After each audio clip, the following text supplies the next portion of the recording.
Hey guys, what's up? Brandon here. And if you're having some backlash issues, or even if you're not, today I want to run through kind of my setup, how I set up my brakes, my tension, just kind of the full combo to make sure this whole thing's working at peak performance, regardless of what lure I had tied on the end. So let's get into it.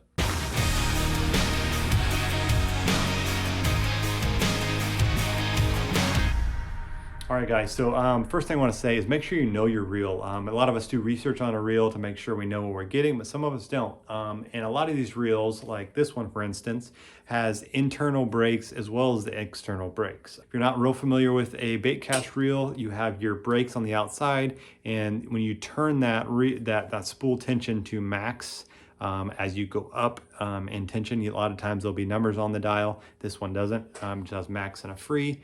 If you go to max, basically what that's doing is, I have a whole video on this, I won't get into detail, but as you increase that, those magnets are actually, if you can tell, getting closer out here, which would be closer to the spool, increasing that brake pressure on the spool. But so what I was saying, know your brakes, is this reel, for instance, is a multi-setting brake, so it has internal brake shoes. Basically, you can click these on or off, these little white things here, you can click them. That's on.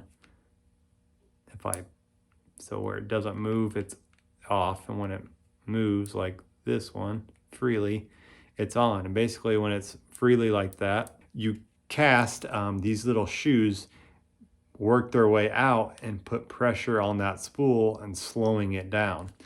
So the more you have on of these, the more pressure just initially on your cast, it's slowing that spool down. So you may have your dial cranked all the way to minimum or to zero, and you can't figure out why it's not going very far. Your casts aren't going far. Well, your internal brake shoes probably have all the brakes on, so you need to make sure you adjust those. And just a little tip, when you do click those on, I usually do two.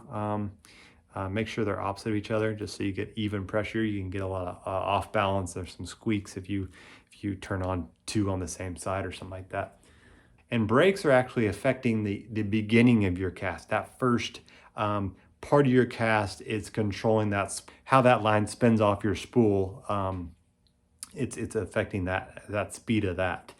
So if you're having issues with the beginning of your cast, it's a braking, and then the spool tension knob here on the side, that's actually affecting the end of your cast. So if you're having little overruns or you're getting loops in your line, that's typically your spool tension knob at the end of your cast. I want to give this little tip before I show you how I adjust my baits for each combo. The rod.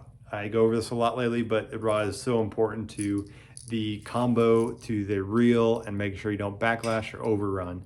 Rod manufacturers put these numbers on here for a reason, which are the bait weights. So if you have a 1/4 ounce bait and you're putting it on a heavy action or heavy power fast action rod and trying to sling it, it's going to be hard because the bait is too light for that rod, and it's going to cause backlash issues on your reel because your bait and your rod are set up wrong. If you're throwing a light bait, a 1/4 ounce bait like I have here, you want a softer rod to really be able to whip that bait out there.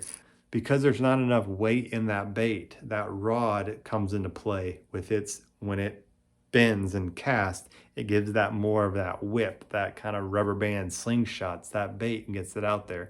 If your rod's like a broomstick and you go to throw it, there's no whip in that rod to really get that extra power out of that to that bait to send it out there, which is going to basically negatively affect that reel and cause backlashes because you don't have the correct rod with that for that bait. So basically I'm going to hang the bait down, 10 to 12 inches, and then I'm going to click my spool open and let my thumb off and see how fast that drops. If you're kind of new to this, or new to bait casters, you want to tighten that way down. So I'm going to tighten it all the way down, and it doesn't go anywhere. And then I'm going to slowly turn that dial, that spool tension knob, until that bait starts to fall. That's kind of slow. I would say when you're starting out, you probably want that slow fall like that. I speed mine up just a little bit, So it drops pretty quick. That's probably too quick. Somewhere in there. And then once I get on the water, once I get out on the water and I make that first cast and I kind of go off of that, I judge it, I'll tighten it up, maybe adjust the brakes. But my brakes, typically I start out, I like them at kind of mid-range, like a 4 or 5, sometimes less depending on the bait, what I'm doing. I would start out a little bit higher if you're beginning on this, and then kind of just back it down from there to see where you're at. All this goes together. If it's not right, it's going to make your day a little bit tougher, more backlashes, more overruns, and maybe just less efficiency on the water. That's what it all comes down to. As always, guys, thanks for watching. If you like this content, please hit that like button, and I'll catch you on the next one.